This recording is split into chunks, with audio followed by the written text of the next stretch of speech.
নমস্কার। আপনারা দেখছেন কিছু দৃশ্য।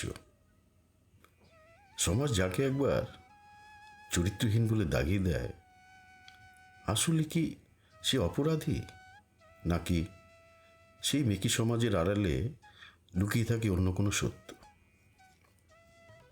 আজ থেকে 1 শতাব্দী আগে কথাশিল্পী শরৎচন্দ্র চট্টোপাধ্যায় তার কলমে এক অসামান্য ঝড় তুলেছিলেন, যার নাম চরিত্রহীন। আজ আমরা এই উপন্যাসের মূল দর্শন, গভীর চরিত্র এবং সমাজের সেই অদ্ভুত বাস্তব রূপের গল্প শুনব, যা আজও আমাদের চারপাশে চতুর সমাজের সাথে হুবাহু মিলে যায়। শেষ পর্যন্ত সঙ্গে থাকুন, কারণ এই জীবনের গল্প আপনাকে নতুন করে ভাবতে বাধ্য করবে। এই উপন্যাসের মূল ভিত্তি দাঁড়িয়ে আছে 4টি অসাধারণ চরিত্রের ওপর। শরৎচন্দ্র আমাদের দেখিয়েছেন, বাইরে থেকে একটা মানুষকে যেমন চেনা যায়, ভেতরের মানুষটা ঠিক ততটাই আলাদা। সতীশ এই গল্পের কেন্দ্রবিন্দু। সে উচ্চশিক্ষিত, ধনী, কিন্তু বড্ড জেদি আর আবেগপ্রবণ। সমাজ তাকে একসময় চরিত্রহীন বলে ধরে নেয়, কিন্তু তার ভেতরে তীব্র অনুশোচনা আর একটা পবিত্র মনকে সমাজ কোনোদিন দেখতে পায়নি। সে টাকার পেছনে ছোটেনি, ছুটেছে শুধু এক টুকরো খাঁটি ভালোবাসার টানে। সাবিত্রী এই উপন্যাসের সবচেয়ে পবিত্র অথচ সবচেয়ে লাঞ্ছিত চরিত্র। সে এক মেস বাড়ির ঝিয়ের কাজ করত। সমাজ তার পেশা আর পরিস্থিতি দেখে তাকে কলঙ্কিত অপবাদ দিয়েছিল, কিন্তু সতীশের প্রতি তার যে নিঃস্বার্থ নিঃশব্দ ভালোবাসা, তা কোনো রাজকন্যার চেয়ে কম ছিল না। সে নিজের সুখ বিসর্জন দিয়ে আজীবন শুধু সতীশের ভালো চেয়ে গেছে। উপেন হল সতীশের পরম বন্ধু। সে নীতিবান, আদর্শবাদী এবং সমাজের চোখে একজন উত্তম চরিত্রের মানুষ। কিন্তু জীবনের এক অদ্ভুত মোড় এসে যখন তার সাজানো সংসার ভেঙে যায়, তখন উপেনের এই কঠোর নীতিবোধ প্রশ্নের মুখে দাঁড়িয়ে পড়ে। বাংলা সাহিত্যের অন্যতম চতুর, বুদ্ধিমতী অথচ চরম ট্র্যাজিক চরিত্র হল কিরণময়ী।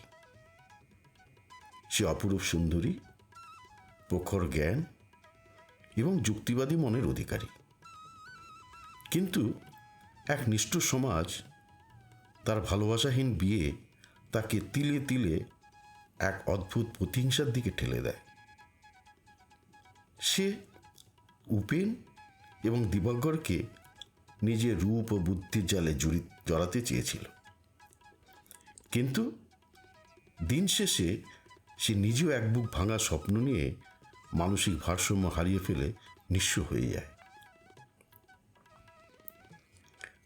গল্পটা শুরু হয় কলকাতার একটি মেজবাড়ি থেকে, যেখানে ধনীঘরের ছেলে সতীশ এসে থাকতে শুরু করে। সেই মেসের ঝি কাজ করত সাবিত্রী। সাবিত্রী রূপ আর তার সেবার আড়ালে যে এক দুঃখী অভিমানী মন লুকিয়েছিল, সতীশ তা খুব কাছ থেকে অনুভব করে।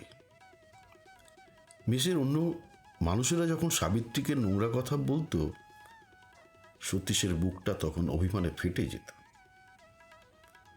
ধীরে ধীরে সতীশের মনে সাবিত্রীর জন্য এক গভীর ভালোবাসার জন্ম হয়, কিন্তু সাবিত্রী জানত এই চতুর সমাজ কোনোদিন একজন মেজবাড়ির পরিচারিকাকে বাবুর ঘরের বউ হিসেবে মেনে নেবে না। তাই সে সতীশের ভালো চেয়ে নিজের মনের ক্ষতগুলোকে আড়াল করে সতীশের থেকে দূরে সরে যায়। নিজেকে বিলিয়ে দেওয়ার এই যে জেদ, এটাই ছিল সাবিত্রীর চরিত্রের আসল অলংকার। অন্যদিকে উপেনের জীবনে প্রবেশ ঘটে কিরণময়ীর। কিরণময়ীর স্বামী মারা যাওয়ার পর সে একা হয়ে পড়ে। উপেনের বন্ধু দিবাকরকে সে নিজের বুদ্ধির জোরে সম্পূর্ণ বদলে ফেলে, টাকার কাছে, স্বার্থের কাছে। কিভাবে মানুষের গভীর ভালোবাসার রং চটে যায়, শরৎচন্দ্র কিরণময়ীর আর দিবাকরের সম্পর্কে টানাপোনে তা নিখুঁতভাবে দেখিয়েছে। দিবাকরকে নিয়ে কিরণময়ী ঘর ছাড়লেও দিনের শেষে এই নিষ্ঠুর দুনিয়া তাদের ভিখারি বানিয়ে ছেড়ে দেয়। টাকার কাছে মনের দাম আজ বড্ড সস্তা। সেই চরম বাস্তব রূপের মুখোমুখি হতে হয় কিরণময়ীকে। বন্ধুরা, এই গল্পের গভীরে যদি আমরা একটু তাকাই, তবে দেখতে পাবো শরৎচন্দ্রের আসলে আমাদের চারপাশে স্বার্থপর দুনিয়ার এক অদ্ভুত বাস্তব রূপ আমাদের সামনে মেলে ধরেছেন। সমাজের চতুর মানুষেরা কত হিসেব করে বেঁচে থাকে। রাতে ঘুমাবার আগে তাদের লাভ ক্ষতির অঙ্ক মেলাতে হয়, কারা নিজের আর কারা পর। সেই হিসেব মেলাতেই তাদের জীবন শেষ হয়ে যায়। কিন্তু সাবিত্রী বা সতীশের মতো মানুষেরা, তারা কোনো হিসেব রাখেনি। সমাজ তাদের যতই চরিত্রহীন বলুক না কেন, দিনের শেষে তারা একটা পরিষ্কার সরল মন নিয়ে শান্তিতে এক বুক নিঃশ্বাস নিয়ে বাঁচতে চেয়েছিল। এই উপন্যাসের মূল বার্তা এটাই। বাইরের মেকি পোশাক বা সমাজের দেওয়া তকমা দিয়ে কোনো মানুষের চরিত্রের গভীরতা মাপা যায় না। চতুর বা চালাক হওয়ার চেয়ে একটা পরিষ্কার সরল মন নিয়ে বেঁচে থাকা অনেক বেশি শান্তির, অনেক বেশি তৃপ্তির। আসলে এই স্বার্থপর দুনিয়ায় সোজা আর সরল মানুষের বেঁচে থাকা বড্ড কঠিন। তবু দিন শেষে চাতুর্যের কাছে হেরে গিয়েও সরল ভালোবাসাটা কিন্তু অমর হয়ে থাকে। শরৎচন্দ্রের চরিত্রহীন আজ 100 বছর পরেও আমাদের এই শিক্ষা দিয়ে যায়। কেমন লাগলো আজকের এই জীবনের এবং সাহিত্যের গভীর দর্শনের গল্প? আপনাদের কি কখনো মনে হয়েছে যে সব শিখলো দুনিয়ার এই চালাকিটা আপনার আজও শিখতে পারলেন না? আপনাদের মূল্যবান মতামত কমেন্টে আমাকে অবশ্যই জানাবেন। যারা নতুন দেখছেন, চ্যানেলটিকে সাবস্ক্রাইব করে পাশে থাকবেন। আজ আসি, ভালো থাকবেন সবাই। নমস্কার।